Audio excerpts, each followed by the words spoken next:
एकादशियां आती हैं, उनका जो पुण्य फल होता है वह सब केवल निर्जला एकादशी के व्रत से प्राप्त हो जाता है, इसमें तनिक भी संदेह नहीं है।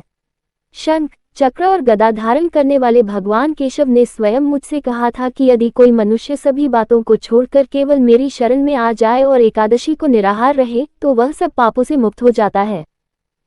हे कुंती पुत्र, निर्जला एकादशी के दिन श्रद्धालु स्त्री पुरुषों के लिए जो विशेष दान और कर्तव्य बताए गए हैं उन्हें सुनो। उस दिन जल में शयन करने वाले भगवान विष्णु की पूजा करनी चाहिए और जलमयी धेनुका का दान करना चाहिए।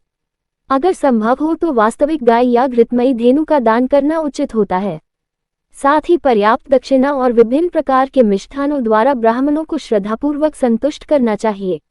ऐसा करने से ब्राह्मण अवश्य प्रसन्न होते हैं और उनके प्रसन्न होने पर भगवान श्रीहरि मोक्ष प्रदान करते हैं। जो लोग शम, दम और दान में प्रवृत्त होकर श्रीहरि की पूजा करते हैं और रात्रि में जागरण के साथ यह व्रत करते हैं, वे अपनी 100 पीढ़ियों को और आने वाली 100 पीढ़ियों को भगवान वासुदेव के धाम में पहुंचा देते हैं। इस दिन अन्न, वस्त्र, गौ, जल, शय्या, सुंदर आसन, कमंडलू और छाता आदि का दान करना चाहिए। जो व्यक्ति उत्तम और सुपात्र ब्राह्मण को जूता दान करता है वह सोने के विमान पर बैठकर स्वर्ग में प्रतिष्ठित होता है।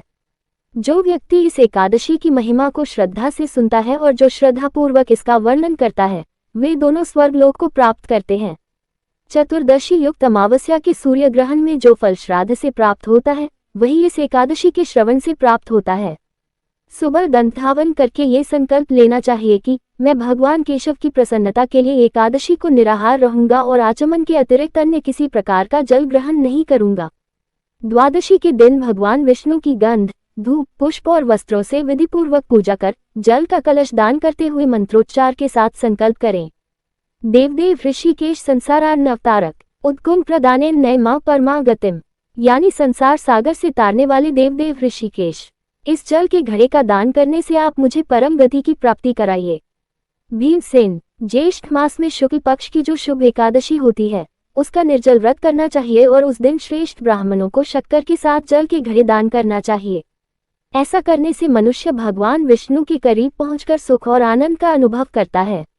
इसके बाद द्वादशी को ब्राह्मण भोजन कराने के बाद स्वयं भोजन करना चाहिए।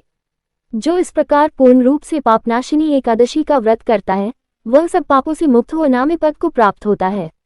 ये सुनकर भीमसेन ने भी इस शुभ एकादशी का व्रत आरंभ कर दिया। तब से ये लोक में पांडव द्वादशी के नाम से विख्यात हुई।